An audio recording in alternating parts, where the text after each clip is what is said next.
تو ہم دلوں کی کیفیتوں کو نہیں جانتے۔ یہاں تک کہ ایک بار نبی کریم صلی اللہ علیہ وسلم نے کچھ صحابہ کو جنگ کے اوپر بھیجا، تو ایک شخص نے اسلام کو قبول کرنے کے لیے دعویٰ کر دیا، لا الہ الا اللہ محمد رسول اللہ، تو مسلمان صحابی نے اس کو قتل کر دیا۔ آپ صلی اللہ علیہ وسلم کے پاس معاملہ لایا گیا تو آپ صلی اللہ علیہ وسلم نے اپنے صحابی سے کہا، اس طرح تم نے کیوں کیا؟ اس نے کہا کہ اس نے تو بظاہر موت سے بچنے کے لیے ہمارے سامنے کلمہ پڑھ لیا تھا جبکہ وہ کافر تھا۔ تو اللہ کے نبی صلی اللہ علیہ وسلم نے فرمایا، کیا تم نے اس کے دل میں جھانک کر دیکھا تھا کہ وہ ظاہری طور پر پڑھ رہا ہے یا باطنی طور پر؟ یعنی ہم کسی کے ایمان کا نتیجہ اخذ نہیں کر سکتے کہ یہ ایمان والا ہے اور یہ منافق ہے۔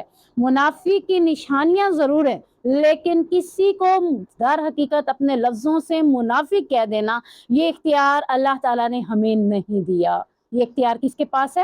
اللہ رب العزت کے پاس، کیونکہ اللہ رب العزت نے جبرائیل کے ذریعے نبی کریم صلی اللہ علیہ وسلم کے دور میں جتنے بھی منافق تھے آپ صلی اللہ علیہ وسلم کو آگاہ کر دیا تھا، اور آپ صلی اللہ علیہ وسلم نے اپنے یعنی وہی لکھنے والے کاتبین صحابیوں کو یہ لکھوا دیا، جس میں ذکر آتا ہے سیدنا حذیفہ رضی اللہ تعالی عنہ کا، کہ یہ وہ صحابی تھے جنہیں اللہ کے نبی صلی اللہ علیہ وسلم نے منافقین کے نام کی لسٹ لکھوائی تھی کہ یہ نام یہ لکھو یہ بھی منافق ہے، یہ نام لکھو یہ بھی منافق ہے۔